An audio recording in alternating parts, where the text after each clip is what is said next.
여러분들 안녕하세요.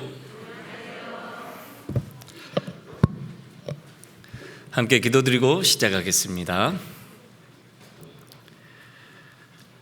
은혜로우시고 자비로우신 고마우신 우리 하나님, 하나님을 모른 채 육신 가운데 죄 가운데 살아왔던 저희들이었습니다. 헛된 소망과 헛된 욕심을 쫓아 살아왔던 저희들에게 예수님의 십자가를 통해 우리의 죄를 영원히 씻겨주신 그 놀라운 은혜와 사랑을 깨닫도록 인도해 주시고 은혜 베풀어 주신 것 감사드립니다. 짧은 인생을 사는 동안 영원한 삶을 소망하며 살 수 있도록 참된 소망 주신 것 감사드립니다. 이제 머지않아 오실 주님을 기다리며 소망하며 살아가는 저희들, 이 세상의 시간이 결코 길지 않음을 저희들 충분히 알게 해주셔서 헛되지 않은 인생, 참으로 하나님께 기쁨과 영혼을 건지는 삶을 살도록 도와주시옵소서. 오늘 아침 저희 어머니 자매들 함께 모여서 주님 말씀 배우며 교제할 수 있도록 시간과 건강 여러 가지 상황들 허락해 주신 것 감사드립니다. 누구보다도 각자의 사정을 다 아시는 주님, 각자에게 맞도록 하나님 교훈해 주시고 간증을 통해 또 하나님께 영광을 돌리며 함께 기쁨을 나누는 시간이 되도록 도와주시옵소서. 마치는 시간까지 함께 해주셨기를 원하오며 예수님 이름으로 기도드렸습니다. 아멘. 성경 욥기 보시겠습니다. 욥기 1장입니다.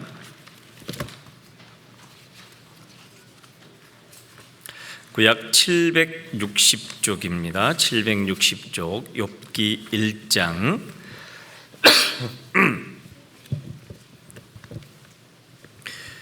욥기 1장 6절부터 12절까지 제가 읽어드리겠습니다. 하루는 하나님의 아들들이 와서 여호와 앞에 섰고 사단도 그들 가운데 왔는지라. 여호와께서 사단에게 이르시되 내가 어디서 왔느냐? 사단이 여호와께 대답하여 가로되 땅에 두루 돌아 여기저기 다녀왔나이다. 여호와께서 사단에게 이르시되 내가 내 종 욥을 유의하여 보았느냐? 그와 같이 순전하고 정직하여 하나님을 경외하며 악에서 떠난 자가 세상에 없느니라. 사단이 여호와께 대답하여 가로되 욥이 어찌 까닭없이 하나님을 경외하리이까? 주께서 그와 그 집과 그 모든 소유물을 산울로 두르심이 아니니까 주께서 그 손으로 하는 말을 복되게 하사 그 소유물로 땅에 널리게 하셨음이니이다. 이제 주의 손을 펴서 그의 모든 소유물을 치소서. 그리하시면 정령 대면하여 주를 욕하리이다. 여호와께서 사단에게 이르시되 내가 그의 소유물을 다 내 손에 붙여놓으라. 오직 그의 몸에는 내 손을 대지 말지니라. 사단이 곧 여호와 앞에서 물러가니라. 8절은 다시 한번 같이 읽어보도록 하겠습니다. 여호와께서 사단에게 이르시되 내가 내 종 욥을 유의하여 보았느냐? 그와 같이 순전하고 정직하여 하나님을 경외하며 악에서 떠난 자가 세상에 없느니라. 네, 감사합니다. 이번 한 주간에도 여러 교구 또 여러 구역에서 아침과 저녁으로 집회가 있습니다. 학교수양회가 다가오기 때문에 미리 또 전도를 하시고자 계획하시는 분도 계시고, 모든 일정을 이제 학예수양회를 맞춰놓고 이제 또 기도와 전도를 하고 계시는 우리 형제자매들의 기도 부탁 그리고 간증 또 발걸음들을 보게 됩니다. 이번 한 주간에도 사실 여러 곳에서 집회가 있어요. 그래서 끝까지 한 분이라도 구원받을 수 있도록 여러분 다 함께 기도해 주시고 관심을 가져주시기 바랍니다. 아시다시피 학예수양회가 이제 대략 3주 또는 한 달가량 남았습니다. 여러분들 학예수양회를 앞두고 어떤 계획을 갖고 계십니까? 아마 마음속으로 이번 학예수양회 꼭 내가 전도해야 될 대상 그리고 전도하고자 하는 가족들을 위해 벌써 마음이 애타하고 그 어느 때보다도 간절히 기도하고 계시리라 생각됩니다. 3년 만에 저희들이 이제 학예수양회를 하기 때문에요, 그 어느 때보다도 우리가 아기 다리고 고기 다리던 학예수양회가 눈앞에 왔습니다. 물론 어떤 분들은 날씨도 덥고 또 모기도 예전처럼 그렇게 많지는 않습니다. 모기도 있고 숙소도 불편한 것 같고, 그런데 정말 많이 좋아졌잖아요. 여러 가지 불편한 것들, 어려운 것들 생각하면은 끝이 없습니다. 그러나 여러 가지 수고와 봉사, 또 교제, 많은 여러 가지 피곤하게 하는 것들, 어려운 것들이 있지만 우리의 기도와 수고와 노력을 통해서 간절히 기도했던 영혼들, 또 내가 비록 전도하지 못해도 함께 기도하는 영혼들이 구원받고 기뻐하는 모습을 보게 되면은 그 모든 피로와 수고와 노력이 한꺼번에 사라지는 것을 우리는 경험하잖아요.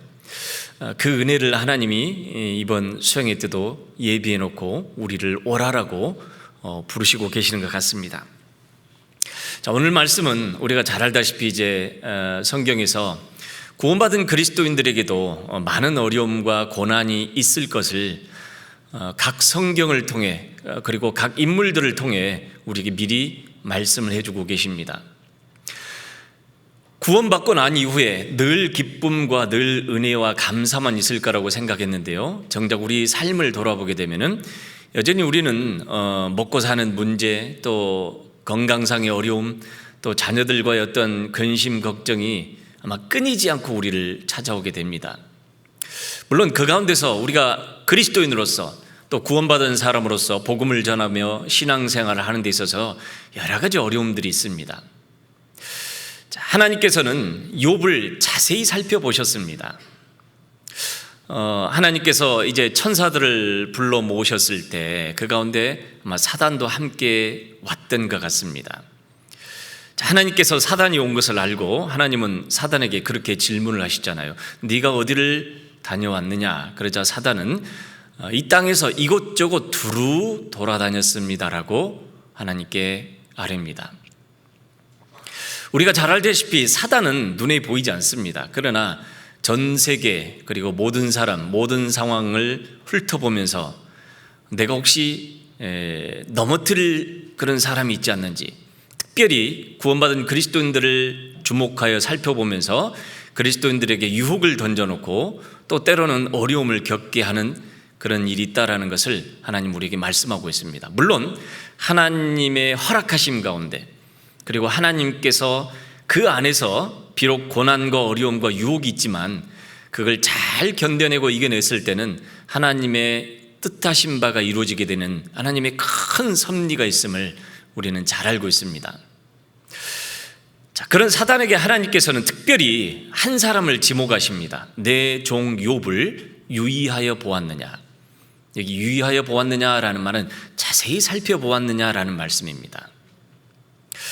하나님께서는 특별히 하나님의 자녀, 구원받은 그리스도인들, 물론 모든 이 세상에 살고 있는 모든 사람들의 영혼을 살펴보시고 각 사람들을 살펴보십니다. 그러나 그 중에서도 특별히 구원받은 하나님의 자녀는 더 관심을 두시고 유심히 자세히 살펴보십니다. 왜 그럴까요? 여기 우리 어머니 자매님들 유치원이나 또는 초등학교 가보셔서 아시겠지만 그 많은 아이들이 있음에도 불구하고 누구만 보입니까? 너만 보입니다. 그 많은 아이들 중에서 뒤통수만 봐도, 또는 그 많은 아이들이 고함을 지르고 함성을 지르는데도 내 아이의 음성만 내 귀에 딱 꽂히잖아요. 다른 아이들에 대해서는 별로 그렇게 그 어떤 아이들보다 내 자녀 그리고 내 아이들이 더 관심이 가고 주목하게 보게 되고 자세히 살펴보게 됩니다. 하나님께서도 구원받은 그리스도인들의 삶을, 그리고 행보를, 그리고 걸음걸이를, 우리가 어떤 고민을 하고 우리가 무엇을 근심하고 무엇을 두려워하시는지 하나님은 그 누구보다도 자세히 압니다. 사실 우리가 세상에 살아가면서 눈에 보이지 않는 하나님을 믿고 살아간다는 것, 많은 사람들은 하나님에 대한 믿음, 성경에 대한 믿음이었기 때문에 그것을 마치 뜬구름처럼 또는 허황된 것처럼 이야기를 하고 생각을 합니다. 그러나 구원받은 그리스도인들에게는 우리 눈앞에 하나님의 말씀이 분명히 우리 앞에 읽고 또 읽고 있고 듣고 있고 배우고 있는 것처럼 하나님은 우리를 주목해 보시고 자세히 살펴보십니다. 하나님은 사단에게 자랑을 하십니다. 내 종 욥을 자세히 살펴보았느냐? 욥처럼 순전하며 정직하고 하나님을 경외하며 악에서 떠난 자가 세상에 없느니라. 아마 하나님께서 가장 최고의 칭찬을 하셨습니다. 우리 각자가 하나님 앞에 이런 칭찬을 받고 또 하나님께 기쁨을 드리고 살아가는 존재가 되기를 하나님 우리에게 원하시고 계십니다. 어떻게 살아가야 될지, 또 하나님은 우리를 어떻게 다스려 가실지 성경에 미리 말씀해 놓으셨잖아요. 자, 얘기를 잡으시고 시편 32편 보시겠습니다. 시편 32편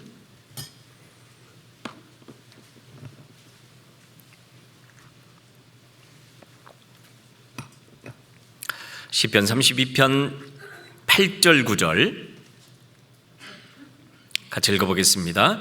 내가 너의 갈 길을 가르쳐 보이고 너를 주목하여 훈계하리로다. 너희는 무지한 말이나 노새같이 되지 말지어다. 그것들은 자갈과 굴레로 단속하지 아니하면 너희에게 가까이 오지 아니하리로다.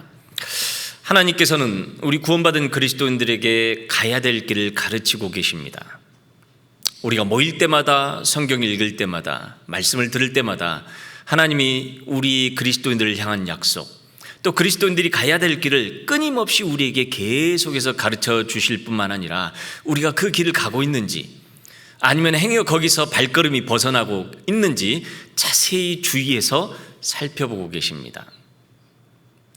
뿐만 아니라 우리가 실수하거나 잘못하거나 죄를 지었을 때 하나님은 우리가 올바른 길로 돌아오도록 징계하시고 권면하시는 것을 계속해서 행하고 계십니다. 그렇기 때문에 무지한 말이나 노새처럼 고집 피우거나 억지로 끌려간다라고 생각하지 말고 자완하는 마음으로, 기쁜 마음으로 우리가 주님의 우리에게 말씀하신 그 길을 따라가는 순전한 그리스도인이 되었기를 정말 우리가 소원해 볼 필요가 있습니다.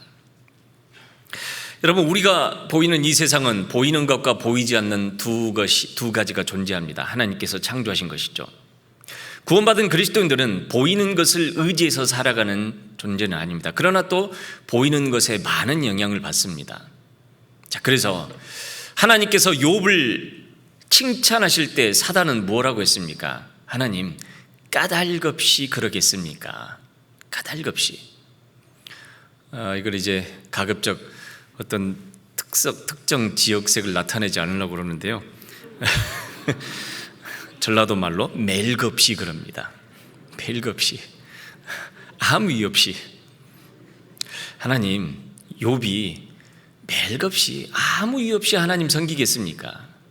다 먹고 살만하니까, 다 신앙생활 할만하니까 그런 거 아니겠어요? 그렇게 이야기를 합니다. 하나님이 산울로 복을 두르시고 그 자녀들도 건강하게 착하게 잘 자라고 그가 복을 받고 신앙생활하기에 아무런 부족함이 없고 염려가 없으니까, 그러니까 신앙생활 하는 거 아니에요. 그러자 하나님께서 뭐라고 하셨어요? 그래? 한번 시험을 해보라 라고 말씀하셨잖아요. 욥기 1장 다시 돌아가 보겠습니다. 욥기 1장 10절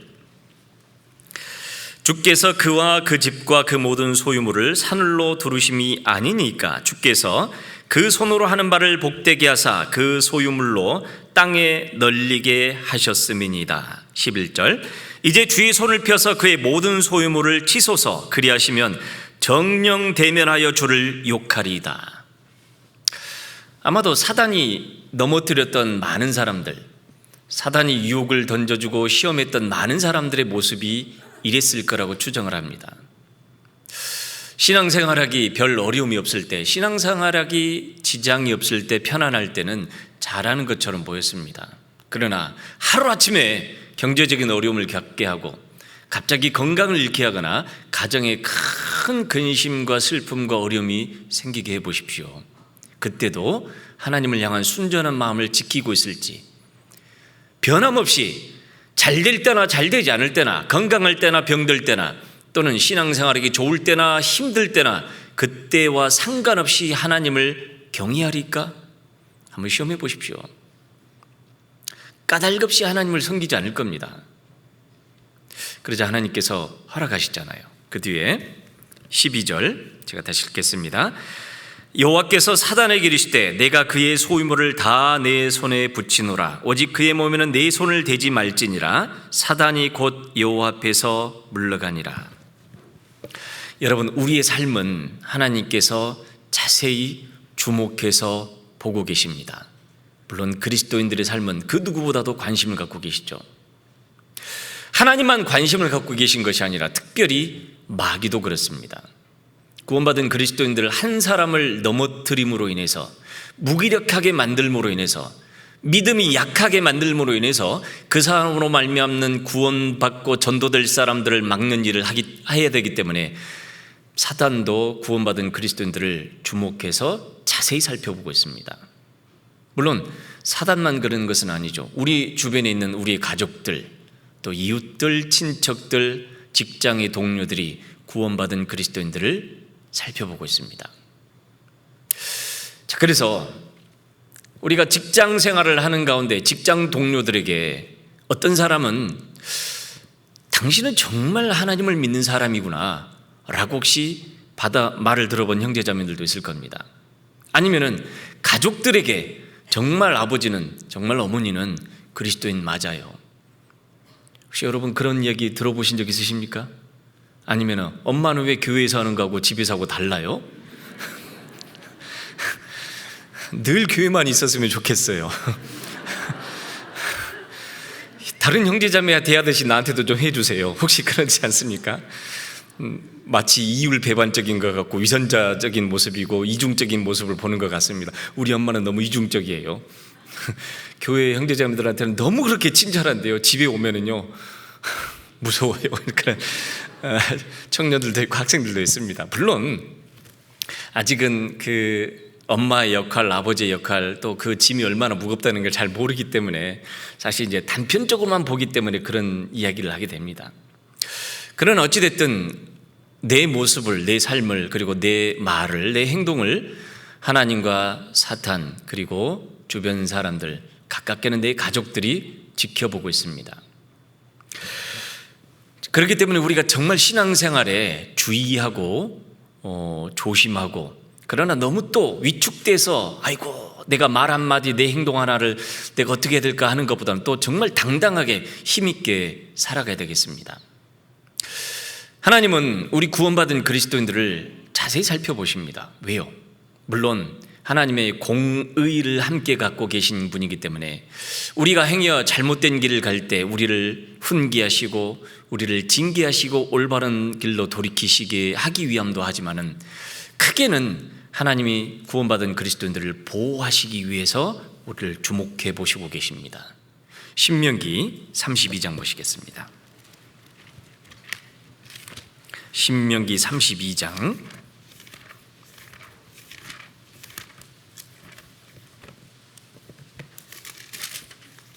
신명기 32장 10절 312쪽 같이 읽어보겠습니다. 여호와께서 그를 황무지에서 짐승의 부르짖는 광야에서 만나시고 호위하시며 보호하시며 자기 눈동자같이 지키셨도다. 40년의 광야 생활 동안 하나님은 이스라엘 사람들을 사람으로 비유하자면 눈동자처럼, 우리 신체 부분 중에서 가장 약한 부분이 바로 눈이라고 합니다. 그렇기 때문에 잠깐만 어떤 모기나 날파리나 갑자기 어떤 존재가 눈앞에 확 들어오게 되면 우리는 어떻게 돼요? 눈부터 벌써 딱 감잖아요. 뭐 하기 위해서요? 눈을 보호하려고. 가장 약한 부분이 눈이기 때문에 하나님은 그 눈동자처럼 우리 구원받은 그리스도인들을, 하나님의 백성들을, 하나님의 자녀들을 지키고 보호하십니다.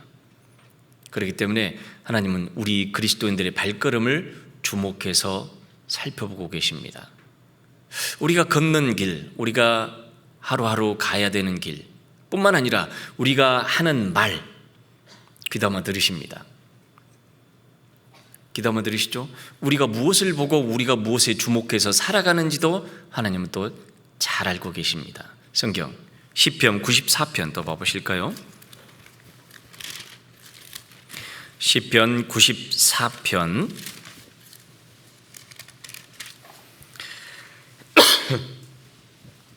시편 94편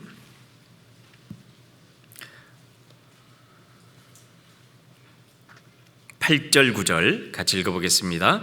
백성 중 우둔한 자들아 너희는 생각하라. 무지한 자들아 너희가 언제나 지혜로울꼬. 귀를 지으신 자가 듣지 아니하시랴. 눈을 만드신 자가 보지 아니하시랴. 하나님은 우리의 귀를 지으셨기 때문에 우리가 하는 말, 심중으로 마음속으로 하는 말, 그리고 우리의 눈이 무엇을 주목해서 살아가는지도 하나님은 자세히 알고 계십니다. 하나님은 우리가 얼마나 연약한지 아시기 때문에 우리를 주목해서 보셔요. 마치 엄마가 물가에 내놓은 아이처럼 저 아이가 행여 물속으로 뛰어들지 아니면 어떤 곳에 빠지지 않을지 넘어지지 않을지 지켜보고 있는 것처럼 하나님 우리를 지켜보고 계십니다. 뿐만 아니라 보호하실 뿐만 아니라 우리에게 하나님은 능력을 행하시기 위해서 지켜보고 계십니다. 우리에게 가장 무엇이 필요한지, 신앙생활하는 데 있어서 우리에게 어떤 것이 있는지 하나님은 누구보다도 잘 아셔요. 그래서 하나님은 온 땅을 두루 감찰하신다고 말씀하시잖아요. 그러면서 전심으로 자기를 향하는 자들에게 무엇을 베푸신다고요? 능력을 베푸시겠다고 약속하고 있습니다. 역대하 17장 봐보시겠습니다. 역대하 17장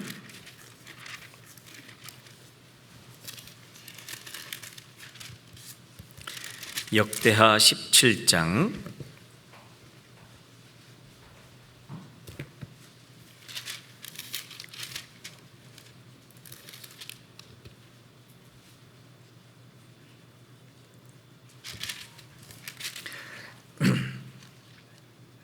17장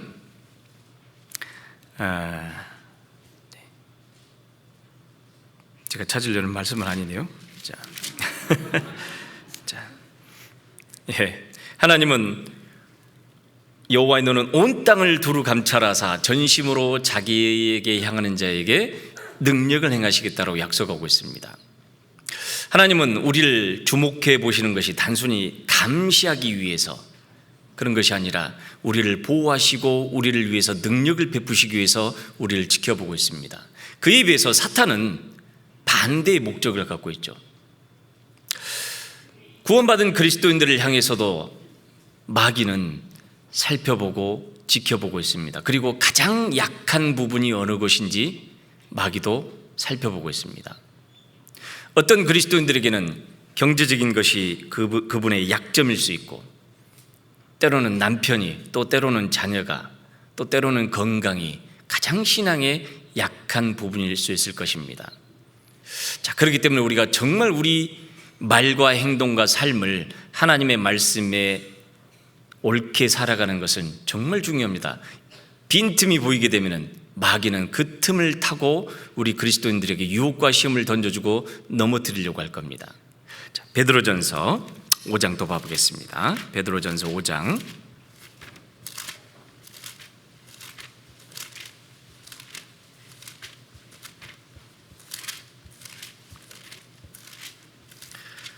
베드로전서 5장 8절 베드로전서 5장 8절 같이 읽어보겠습니다. 근신하라 깨어라 너희 대적 마귀가 우는 사자같이 두루다니며 삼킬 자를 찾나니. 자, 그렇기 때문에 우리가 깨어서 하나님의 말씀에 합당한 길을 좇아서 살아가는 것 정말 중요합니다. 그러나 우리가 신앙생활을 주님의 말씀에 순종해서 살아가는 데는 많은 어려움이 있잖아요. 고난도 있고 징계도 있고 어려움도 있습니다. 자, 구원받은 그리스도인들의 자세한 부분, 세세한 부분, 아주 작은 부분까지도 하나님은 살펴보고 계셔요. 나중에 그 모든 부분을 합쳐서 우리의 행위를 따라, 우리의 행동을 따라 하나님은 또한 영광도 주시고 상급도 주시겠다라고 약속하고 있습니다. 하나님은 우리에 대해서 얼마만큼 아실까요? 아니, 나에 대해서 얼마만큼 아실까요? 성경 곳곳에 하나님이 얼마나 세심하신 분이지, 얼마나 우리를 주목하고 자세히 살펴보고 계시는지 곳곳에다가 말씀하고 계십니다. 저 하늘에 있는 수많은 별들, 그 별들의 개수가 몇 개인지 우리는 헤아릴 수가 없습니다. 그런데 주님은 그 별의 숫자를 셀 뿐만 아니라 그 별들에게 각자에게 이름을 붙이시고 그 이름대로 부르신다라고 말씀하십니다. 하물며 저 밤하늘에 떠 있는 별들도 하나님은 일일이 숫자를 세고 계셔요. 물론 우리와는 우리의 능력을 초월하신 분이기 때문에, 창조하신 분이기 때문에, 자, 별을 만들어 놓고 죽든지 말든지 아니면 사라지든지 말든지 내버려 두신 것이 아니라 하나님은 별들의 숫자를 세고 계시고 이름까지도 정확하게 부르고 계십니다. 그렇다면 구원받은 그리스도인들의 자녀들에 대해서는 하나님이 얼마나 관심을 갖고 계실까요? 시편 147편 또 봐보겠습니다. 시편 147편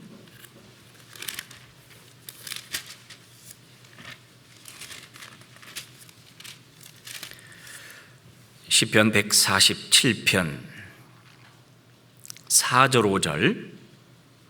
5절 또 같이 읽어보겠습니다.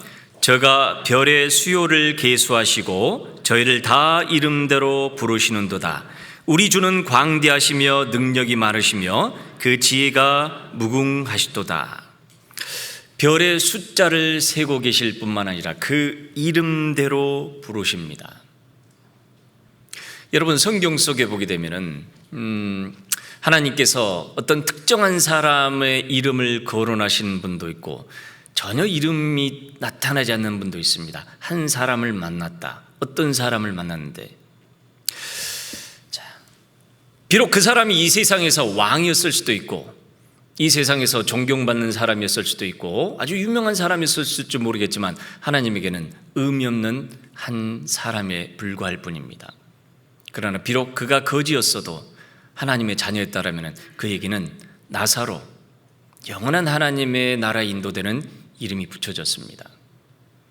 그리스도인이라는 이름으로, 그리고 내 이름까지도 주님은 알고 계실까? 예, 다 알고 계셔요. 내가 무엇을 걱정하는지, 무엇을 염려하는지, 무엇을 가장 힘들어하는지 주님은 알고 계십니다. 예수님께서 부활하신 다음에 갈릴리 바닷가에 나타나셨습니다. 제자들이 물고기를 잡아왔을 때 153마리를 잡아오신 것까지도 주님은 알고 계십니다. 뿐만 아니라 오늘 아침에 우리가, 여러분 집에서 나오실 때 머리를 단장하시는 동안에 빠진 머리 개수까지 세고 계십니다. 우리는 몇 가닥이 빠졌는지도 잘 모르죠. 그러나 주님은 우리의 머리털까지 세고 계십니다. 참새 2마리가 한 아사리온에 팔린 아주 흔하디 흔한 일, 늘상 일상 가운데 평범하게 일어난 일까지도 주님은 세고 계시고 알고 계셔요. 여러분, 요즘 물가가 얼마나 올랐는지 주님 아실까요, 모를까요? 알고 계시죠? 살기 팍팍하다는 걸 알고 계실 겁니다. 경제적인 상황, 건강의 어려움, 자녀들 키우는 것이 얼마나 어려운 것인지, 전도하는 것이 얼마나 어려운 것인지 주님 다 알고 계십니다. 그러나 하나님의 자녀가 되었다는 것, 주님이 내 이름을 알고 계시는 것처럼 가장 귀한 것은 없다라고 말씀하고 계셔요. 전도서 7장 봐보겠습니다.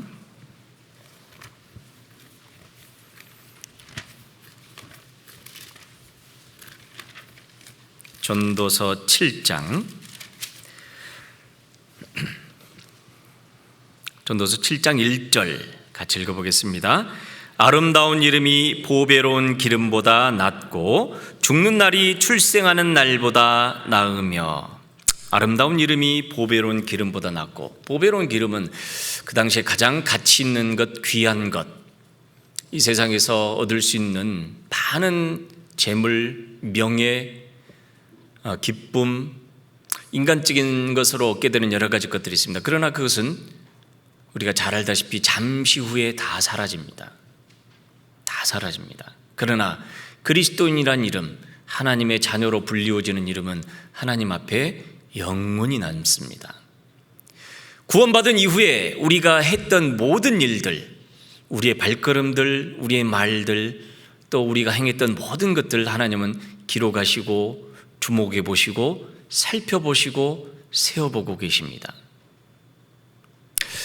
하나님 정말 나를 알고 계실까요? 여러분 어떠세요? 옆에 분 한번 봐보셔요. 자, 우리 자매님들. 자, 얼마나 알고 계셔요? 뭐 또 서로 잘 아시니까 옆에 앉으셨겠죠? 교구별로 교육별로 이렇게 앉아서 뭐 이름도 알고 자녀도 알고 남편도 알고 뭘 걱정하는지 뭘 염려하는지까지 아십니다. 그러나 또 말하지 않는 부분, 차마 말하지 못한 부분 또 많이 있을 거예요. 지금 현재 내 마음의 상태가 어떤지, 내가 뭘 근심 걱정하고 있는지 말하지 않는 이상 몰라요. 알아주길 바라겠지만 말하지 않는 이상 모릅니다. 남편들이 제일 힘들어하는 질문이잖아요. 내가 뭘 말하는지 모르겠어? 정말 무슨 말인지 이해를 못하겠거든요. 속시안이 이렇다라면 하는데 당신 아직 멀었어 그러면요 갑자기 머리가 까매집니다. 순간 내가 뭘 잘못했지 이런 생각부터 들어오고요. 자, 물론 말하지 않아도 주님은 알고 계셔요. 옆에 사람은, 우리 형제자매들에게는 내가 직접 거론하지 않는 한 잘 모르죠. 그러나 주님은 내가 뭘 걱정하는지 내 사정과 내 형편을 잘 알고 계십니다. 이스라엘 사람들이 많은 이방인들로 인해서 괴로움을 당했습니다. 물론 하나님 말씀 앞에 불순종함으로 말미암아 징계를 받고 있었죠. 자, 그들이 하나님을 찾고 하나님께 돌이키기를 원했지만 여전히 형편은, 사정은 나아지지 않았습니다. 아무리 기다려도 하나님의 응답이나 하나님의 도우심이 오지 않았어요. 그때 이스라엘 사람들의 마음속에는 정말로 하나님이 우리를 알고 계실까? 내 사정을 알고 계실까 하는 의문이 생겼습니다. 이사야 40장 봐보시겠습니다. 이사야 40장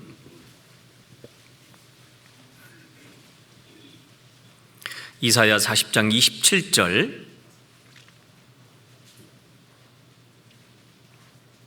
제가 읽어드릴게요. 야곱아, 내가 어찌하여 말하며 이스라엘아, 내가 어찌하여 이르기를 내 사정은 여호와께 숨겨졌으며 원통한 것은 내 하나님에서 수리하심을 받지 못한다 하느냐. 내가 어찌하여 말하며 어찌하여 이르기를. 자, 넋두리처럼 이야기했겠죠. 도대체 하나님 언제 이것을 끝내주실까? 언제 내 기도를 들어주실까? 신앙생활하기 너무 힘들다. 이렇게 힘든데 꼭 교회 가야 될까? 이렇게 힘드는데 봉사해야 되고 꼭 전도해야 되고 수양관 가야 될까? 막 이런 별별 생각이 다 올라올 때 하나님은 그걸 다 알고 계십니다. 여러분, 구원받은 그리스도인들의 형편을 아실 뿐만 아니라 우리 집에서부터 교회당을 향해서 오는 발걸음을 여러분 혹시 세어보셨습니까? 집에서 여러분 교회당까지 오는데 몇 분 걸리신가요? 가깝게는 100보, 200보, 아니면 10분, 20분, 40분, 50분, 1시간. 우리가 이렇게 차를 타고 오든 전철을 타고 오든 버스를 타고 오든 우리가 교회당까지 오는 걸음걸이, 주님 세어보고 계실까요? 안 세어보고 계실까요? 세어보고 계십니다. 몇 걸음을 뛰었는지.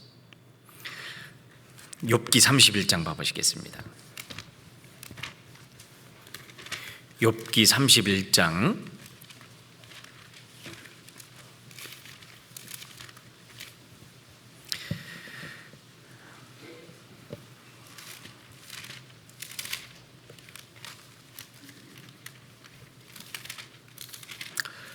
31장 4절 또 같이 읽어보겠습니다. 그가 내 길을 감찰하지 아니하시느냐? 내 걸음을 다 세지 아니하시느냐? 우리는 습관처럼 또는 늘 해왔던 것처럼 주일날 그리고 수요일날 교회에 옵니다. 그러나 주님은 그 발걸음의 숫자를 세고 계십니다. 여러분 혹시 끝나고 나서 집까지 세어보시지는 마세요. 오늘 내 당도하지 못할 분도 있습니다. 버스를 탔더니 몇 분 걸리더라, 몇 정거장 걸리더라, 또 어느 구간 가면은 막히더라. 주님 아실까요? 모를까요? 다 아십니다. 걸음을 다 세고 계십니다. 교회당까지 오는 걸음을 세실 뿐만 아니라 학예 수양회를 앞두고 자, 우리가 공주 수양관에 가는 그 발걸음도 세고 계십니다. 우리가 단순히 공주 수양관에 가는 것이 아니라 우리가 마음을 모아서 함께 한 마음으로 전도하고 봉사하고 하나님의 가장 큰 역사가 일어날 수 있는 곳을 향해서 우리의 마음을 두고 그곳을 두고 마음을 두고 갑니다. 대략 차가 막히지 않으면 1시간 한 반가량 걸립니다. 그렇게 먼 거리 아니죠? 그죠? 여러분 댁에서 교회까지 오는 시간이 몇 분 걸리십니까? 1시간? 1시간 반? 교회에서 가장 먼 곳이 어디죠? 영등포교구? 네, 가장 먼 곳이라고 합니다. 차가 막힐 때 하면 1시간 반에서 2시간. 먼 거리입니까? 어떠세요? 미국에서는 제일 가까운 교회가 어떨 때는 한 7시간, 8시간 될 때도 있습니다. 한번 전도 집회 신방 가려면 어떻게 돼요? 벌써 까마득합니다. 7시간을 어떻게 차 타고 가야 될까? 자, 그런데 그냥 가면 또 정말 지루한데요. 형제자매들과 교제하고 간증하고 찬송 듣고 가다 보면 언제 간지 모르게 가게 됩니다. 말씀 끝나고 또 돌아오게 되면 어떻게 될까요? 7시간, 8시간, 9시간 돌아와야 되는 시간이 많거든요. 어찌 보면 해외 교회보다는 그래도 서울에 그리고 한국의 우리 형제자매들이 신앙생활에게는 정말 좋은 여건 속에서 살고 있습니다. 다만 1시간, 2시간 거리가 사실은 먼 거리라고 생각하면 먼 거리일 수 있는데 어떤 분에게는 그 거리가 별 문제가 되지 않습니다. 그런데 어떤 분에게는 마음의 거리가 아주 먼 분에게는 힘들게 느껴질 거예요. 마음의 거리가 멀어져 있습니다. 행여 교제를 향한 내 마음이, 교회를 향한 내 마음이, 봉사를 향한 내 마음이 멀어져 있다라면은 그것처럼 그곳까지 가는 것은 정말 어려울 겁니다. 자, 그런 어떤 육신적인 어려움에도 불구하고 내가 내 육신을 쳐서 말씀 앞으로, 교제 앞으로, 교회 앞으로, 그리고 수양관 앞으로 함께 복음을 위해 가는 그 발걸음, 주님 세실까요? 안 세실까요? 세고 계십니다. 뭐 하려고요? 상급을 주시려고. 우리가 봉사에 임하는 마음까지도 하나님 보고 계실 거예요. 마지못해 하게 될 것인지. 물론 여러분 우리가 늘 기쁨으로 할 수 있다면 좋겠지만 우리 육신과 눈에 보이는 현실은 그런 기쁨을 앗아가기도 하고 그 기쁨을 사라지기도 만듭니다. 그럼에도 불구하고 우리는 우리 육신을 쳐서 하나님 말씀 앞에, 교제 앞에 데리고 옵니다. 그렇게 되면 하나님께서 채워주시는 기쁨이 또 있잖아요. 우리가 봉사할 때 어떤 마음으로 봉사하는지도 하나님은 살펴보고 계십니다. 뿐만 아니라 형제 자매를 대하는 우리의 마음까지도 하나님은 살피셔요. 자, 또 옆에 분은 봐보셔요. 네, 옆에 분 봐보셔요. 감사합니다. 내가 정말 형제 자매를 사랑하는 마음으로 함께 하는지 마지못해 어쩌다 앉았는데 하필이면 이 사람 옆에 앉았네. 그게 아니고 정말 기쁜 마음으로, 즐거운 마음으로 함께 할 수 있다는 게 너무 즐겁다. 정말 어떤 곳은요 교회에서 몇 시간 떨어진 곳에 혼자 신앙생활하는 형제자매들도 있습니다. 그 형제자매들이 제일 부러워하는 것은요 함께 모일 수 있는 형제자매들이 옆에 가까이 있다는 것. 얼굴만 봐도 좋고 함께 봉사할 수 있다는 형제자매가 있다는 것만 해도 기쁘고 그 기쁨이 되는데 이게 그것도 무디어지게 되면 어떻게 될까요? 우리의 육신 때문에 때로는 미움도 올라오게 되고 또 때로는 육신이 부딪혀서 만나고 싶지도 않은 그런 마음들, 물론 하나님 그런 마음을 다 살펴보고 계셔요. 형제자매를 대하는 우리의 마음까지도 살펴보고 계십니다. 뿐만 아니라 이제 학예 수양회를 앞두고 곳곳에서 기도 부탁이 올라옵니다. 물론 다 일일이 형제자매들과 똑같은 마음으로 매 순간 기도해 줄 수는 없지만은 올라올 그 순간에 우리는 또 같은 마음으로 기도할 때, 기도 부탁이 올라왔을 때 하나님 도와주세요. 그 기도 부탁에 마음을 같이 쏟는 것 하나님 살펴보고 계실 거예요. 우리의 걸음을 다 세워보고 계십니다. 걸음만 세우시는 것이 아니에요. 우리가 신앙생활하는 데 있어서 사실 어떤 분은 교회에 나오는 것이 정말 힘든 분도 있을 겁니다. 정말 두려움 가운데 오시는 분도 있고, 육신을 싸워서 이기는 분도 있고, 또 핍박 가운데 눈물을 뿌리면서도 나오는 분도 있고. 근데 하나님께서는 그리스도인들이 흘리는 눈물까지도 사실 살펴보셔요. 몇 방울 떨어졌다. 우리의 눈물을 담으십니다. 시편 56편 보시겠습니다.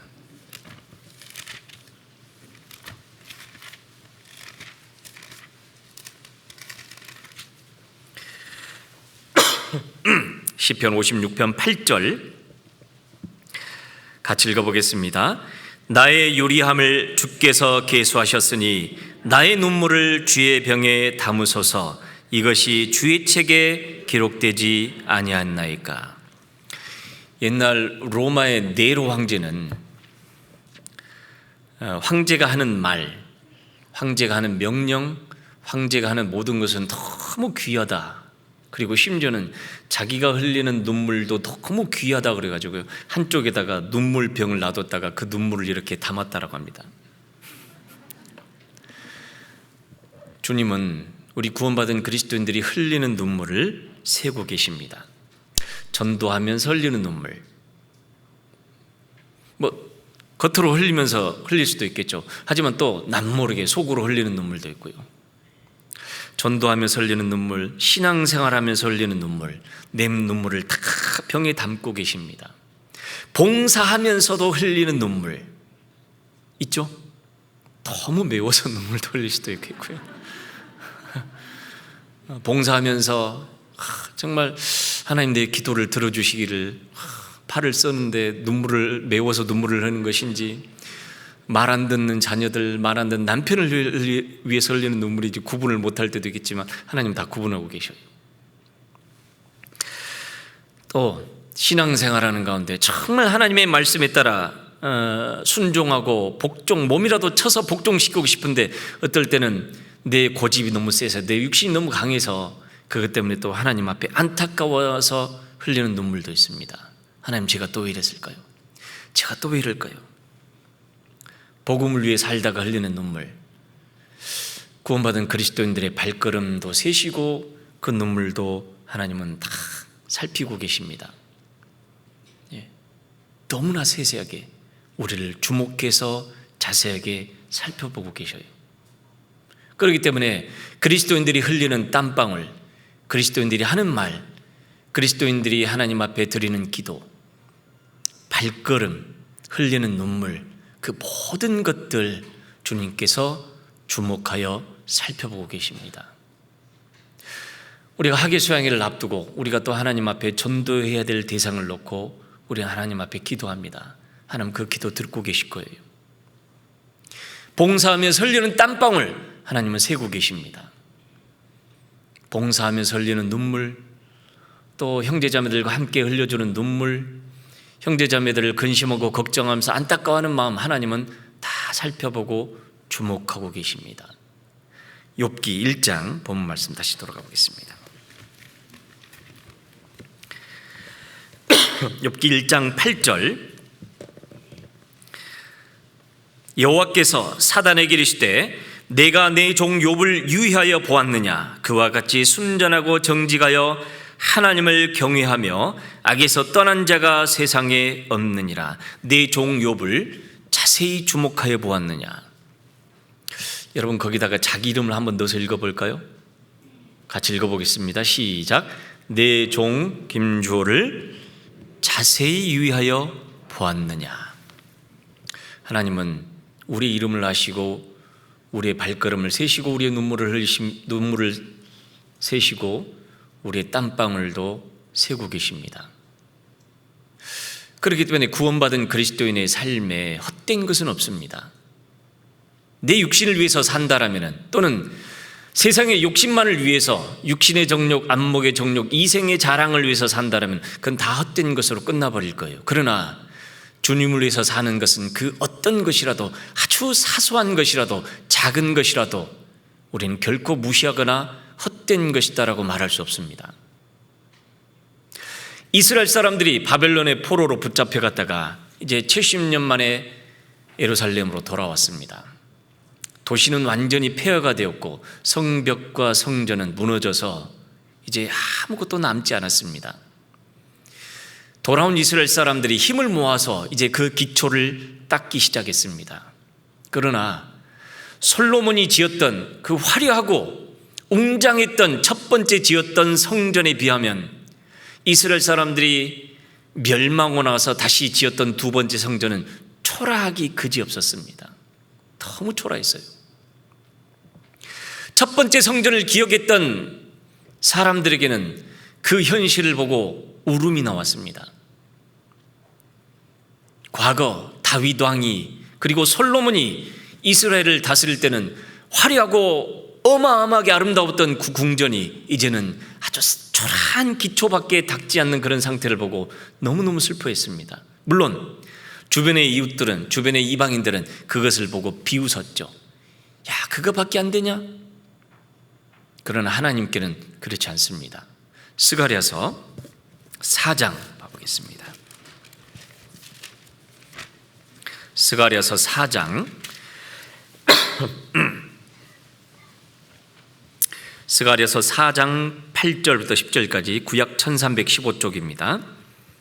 스가랴서 4장 8절부터 10절까지 여호와의 말씀이 또 내게 임하여 가라사대 스룹바벨의 손이 이 전에 지대를 놓았은즉 그 손이 또한 그것을 마치리라 하셨나니 만군의 여호와께서 나를 너희에게 보내신 줄을 내가 알리라 하셨느니라. 10절 같이 읽겠습니다. 작은 일의 날이라고 멸시하는 자가 누구냐? 이 일곱은 온 세상에 두루 행하는 여호와의 눈이라. 다림줄이 스룹바벨의 손에 있음을 보고 기뻐하리라. 작은 일의 날이라고 멸시하는 자가 누구냐? 솔로몬이 지었던 화려하고 아름다웠던 그 성전 그리고 궁궐에 비하면은 이제 그들이 닦고 있는 일은 너무 초라했습니다. 너무 보잘것없었어요. 너무 사소하게 여겨졌습니다.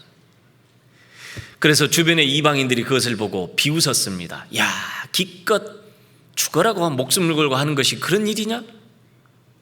물론 예루살렘으로 돌아왔던 많은 이스라엘 사람들 가운데서도 아마 실망했을 수도 있을 거예요.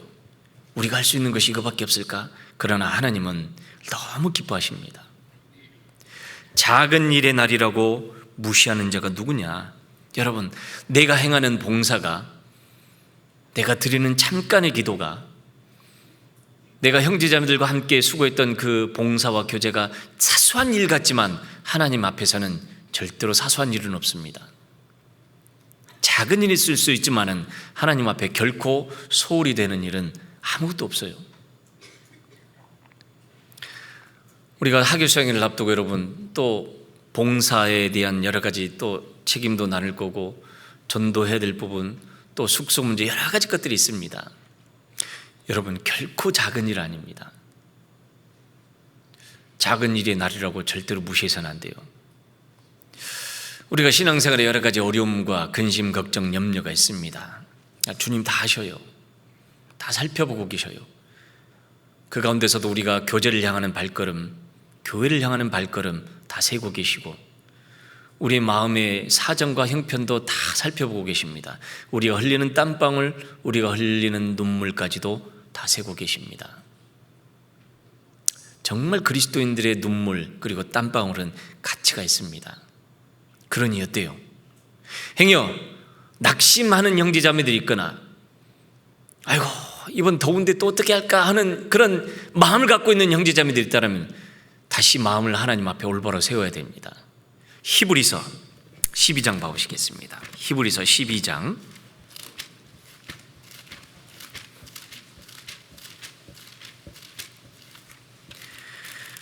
히브리서 12장 12절 13절 히브리서 12장 12절 13절 367쪽입니다. 같이 읽어보겠습니다. 그러므로 피곤한 손과 연약한 무릎을 일으켜 세우고 너희 발을 위하여 곧은 길을 만들어 저는 다리로 하여금 어그러지지 않고 고침을 받게 하라. 자, 이 히브리서 12장은 징계로 말미암아 고통당하고 있는 형제자매들 또는 여러 가지 어려움과 고난으로 말미암아 큰 고통 중에 있는 형제자매들 그런 형제자매들의 마음을 다시 추스려 세우라라고 말씀하십니다. 왜요? 여러분 알다시피 징계도 하나님이 우리를 위한 사랑의 표현입니다. 자녀를 키워보셨으니까 아시잖아요. 늘 좋은 말로만 교육할 수는 없거든요. 아이들이 애야 그러지 마라 한다고 해서 애들이 내 어머니하고 순수하게 말 듣지 않습니다. 한 톤이 올라가 애들이 그제서야 심각성을 알잖아요. 그래도 말은 듣는다면 또 때릴 때는 때려야죠. 하나님 우리를 징계하심은 사랑입니다. 또 하나님 우리에게 원치 않는 고난과 어려움을 허락하신 것도 결국은 우리의 신앙을 더 튼튼히 세우시고자 하는 하나님의 계획입니다. 비록 우리가 징계로든 또는 고난으로 말미암아 고통 중에 있다 할지라도 우리는 다시 하나님 앞에 마음을 올바로 세워야 됩니다. 여기 일으켜 세운다라는 말씀은 원어에는 히브리 원어에는 위로 향해서 다시 마음을 세워라, 위로 다시 이런 말이 포함되어 있다고 합니다. 눈에 보이는 이 세상이 아니라 위를 향해서 하나님의 크신 뜻을 위해서 하나님을 바라보고 예수 그리스도를 바라보고 마음을 다시 일으켜 세우라라고 말씀하셔요. 일으켜 세우다라는 말은 또 강하게 하다라는 말입니다. 담대히 하라, 강하게 하라. 피곤한 손과 연약한 무릎을 일으켜 세우고 우리가 다시 힘을 내어서 우리에게 주어주신 이 기회를 결코 헛되이 낭비하지 않고 신앙의 경주의 대열에 가열차게 뛰어들어서 힘차게 뛰어들어서 우리가 수고하고 땀을 흘리고 기도하는 하나님의 역사에 우리가 동참할 것을 우리에게 권면하고 계십니다. 그러니 여러분 눈에 보이는 것들만 의지하지 마시고 사단은 하나님에게 그렇게 이야기를 했습니다. 까닭없이 하나님 섬기겠습니까? 먹고 살만하니까 그렇죠. 구원받은 그리스도인들은 눈에 보이는 것으로 행하지 않습니다. 물론 영향을 받습니다. 그러나 그리스도인들은 믿음을 따라 하나님 우리에게 보여주신 것을 따라서 살아가는 사람들이 그리스도인들입니다. 우리는 무엇을 보고 살아가야 될까요?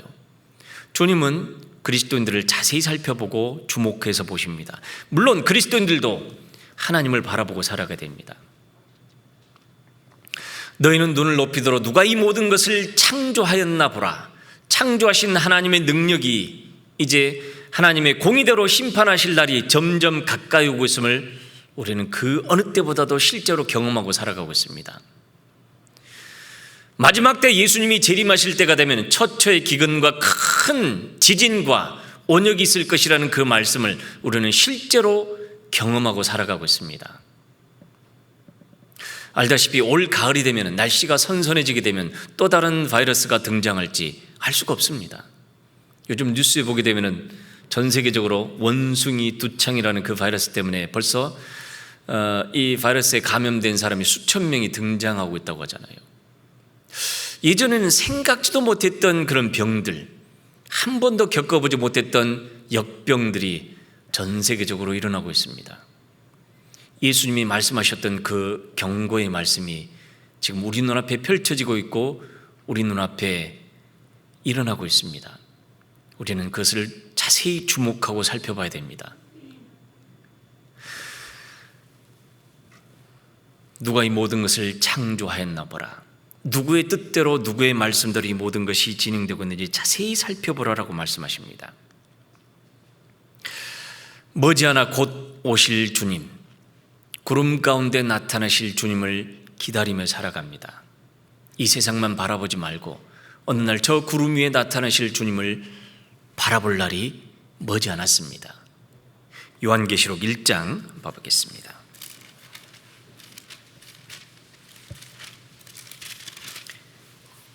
요한계시록 1장 7절, 요한계시록 1장 7절 같이 읽어보겠습니다. 볼지어다 구름을 타고 오시리라. 각인의 눈이 그를 보겠고 그를 찌른 자들도 볼터이요 땅에 있는 모든 족속이 그를 인하여 애곡하리니 그러하리라. 아멘. 보라! 그렇게 말씀하십니다. 구름을 타고 오시리라. 그 어느 때보다도 재림하시는 예수님을 직접 눈으로 볼 수 있는 시대, 그 시대에 우리는 살고 있습니다. 그러나 또 한 가지 주님은 경고하셨죠. 내가 올 때 믿음 있는 자를 보겠느냐. 그만큼 믿음을 지키며 그 믿음대로 살아가기 어려운 시대라는 걸 잘 알고 계십니다. 특별히 순교를 당하거나 핍박을 당하거나 또는 복음으로 말미암아 믿음으로 말미암아 죽임을 당하는 시대가 아니라 오히려 우리 눈앞에는 유혹거리가 너무 많아서 믿음을 지키기가 어려운 시대인 것 같습니다. 그때 요한계시록 3장 봐보시겠습니다. 요한계시록 3장 14절부터 16절까지 제가 읽어드리겠습니다. 라오디게아 교회의 사자에게 편지하기를 아멘이시오 충성되고 참된 증인이시오 하나님의 창조의 근본이신 이가 가라사대 내가 내 행위를 아노니 내가 차지도 아니하고 더웁지도 아니하도다. 내가 차든지 더웁든지 하기를 원하노라. 내가 이같이 미지근하여 더웁지도 아니하고 차지도 아니하니 내 입에서 너를 토하여 내치리라.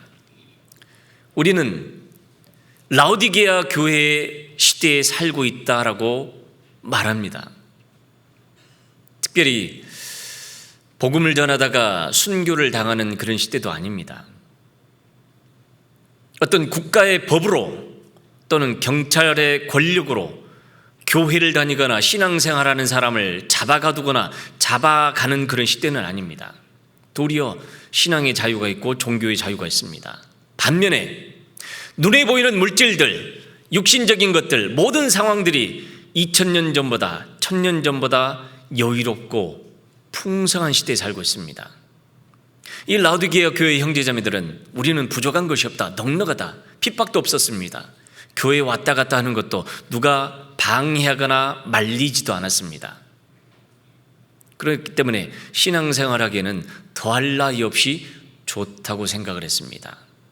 그러나 주님 보실 때는 자세히 살펴보니 어땠었을까요?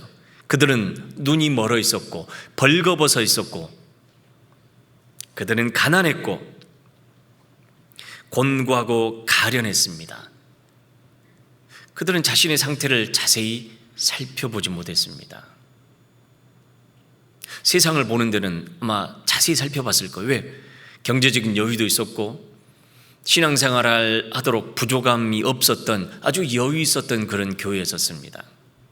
그러나 주님 보실 때 그들의 영혼은 가련하고 가난하고 벌거벗고 눈이 먼 상태였었습니다. 너희가 더웁든지 차든지 하기를 원하노라. 그들은 열심히 신앙생활을 한다고 했지만 사실은 주님과 상관없이 살았습니다. 주님을 밖에다 모셔다 두고 자기 생각대로, 자기 원하는 대로, 자기가 좋아하는 대로 그냥 그렇게 살았던 겁니다. 20절 같이 읽어보겠습니다. 볼지어다 내가 문 밖에 서서 두드리노니 누구든지 내 음성을 듣고 문을 열면 내가 그에게로 들어가 그로 더불어 먹고 그는 나로 더불어 먹으리라. 주님과 동행하기를 원하십니다. 주님 역사에 동참하기를 원하십니다. 주님은 복음이 전해지는 곳에서 말씀으로 그 영혼을 건지시는 일을 하시는데 우리가 편안하게 우리가 앉아서 뒷짐지고 나는 몰라, 나는 상관없어 라고 할 수는 없잖아요. 물론 날씨는 더울 거고 비도 내릴 거고 물론 예전에 비하면 정말 좋은 환경이 됐잖아요. 그죠? 여러분 기억하십니까? 10년 전에 20년 전에 지붕만 있었습니다. 그렇죠? 물도 그렇게 시원찮게 나왔습니다. 숙소도 사실 그런 곳에서 어떻게 구원받는지 참 기적이었잖아요. 처음 오는 분들이 놀랍니다. 뭐지 이건? 마치 피난민 수용소와 같은 환경. 그런데 그곳에 비하면 지금은 정말 좋은 환경입니다. 각 방이 있고요, 에어컨도 나오고요. 다만 물은 좀 아껴 쓰셔야 된답니다. 물은 아껴 쓰셔야 된답니다. 여전히 덥고 하지만은 그래도 주님이 그곳에서 일하십니다. 우리에게 동참하기를 하나님 우리에게 말씀하고 계셔요. 우리가 함께 힘을 모아 전도할 수 있는 시간이, 또 그 기회가 우리에게 얼마나 주어질지는 잘 모릅니다. 마지막 기회일 수 있고요, 또 갑자기 어떤 원역이 일어나서 지금 우리가 이렇게 마스크라도 쓰고 이렇게 얼굴을 보고 마스크라도 쓰고 공주 수양관에 모여서 함께 전도할 수 있는 기회가 또 올지 안 올지 우리는 장담을 못합니다. 우리 인생의 마지막 기회일 수도 있기 때문에 여러분 놓치지 마시기 바랍니다. 간절히 기도하고 전도하고 봉사하고 땀 흘리는 그 모든 것들 주님이 자세히 주목해 보시고 잘했다 칭찬받는 그리스도인들이 되기를 간절히 소망합니다. 같이 기도하겠습니다. 거룩하시고 자비로우신 하나님, 감사합니다. 우리가 하나님의 뜻을 따라서 주님이 명령하신 대로 살기를 간절히 소원합니다. 하지만 연약한 육신들, 또 세상의 많은 유혹들, 또 변화되지 않는 옛 습관들과 여러 가지 근심, 걱정, 염려들이 우리의 발목을 잡고 우리의 마음을 짓누릅니다. 그럴 때마다 말씀으로 교훈해 주시고 주님이 우리에게 베풀어 주신 크나큰 은혜를, 또 그 사랑을 기억나게 해 주시옵소서. 이제 학예 수양회를 한 달가량 앞두고 우리 많은 형제자매님들 주님 앞에 기도하고 전도하고자 합니다. 정말 간절히 구하는 것은 아직 구원받지 않은 우리 가족들 그 마음을 돌이킬 수 있도록 역사해 주시옵소서. 우리의 눈물, 우리의 땀방울, 우리의 걸음을 세시는 주님, 간절히 구하오니 이루어 주시기를 간구합니다. 오늘 아침 함께 모여서 말씀 배우고 교제하게 해주신 주님 은혜 감사드립니다. 나머지 시간들 속에서도 늘 하나님의 말씀에 순종하며 기쁨 드리는 자녀로 살도록 도와주시옵소서. 우리를 구원하신 예수님 이름으로 기도드렸습니다. 아멘.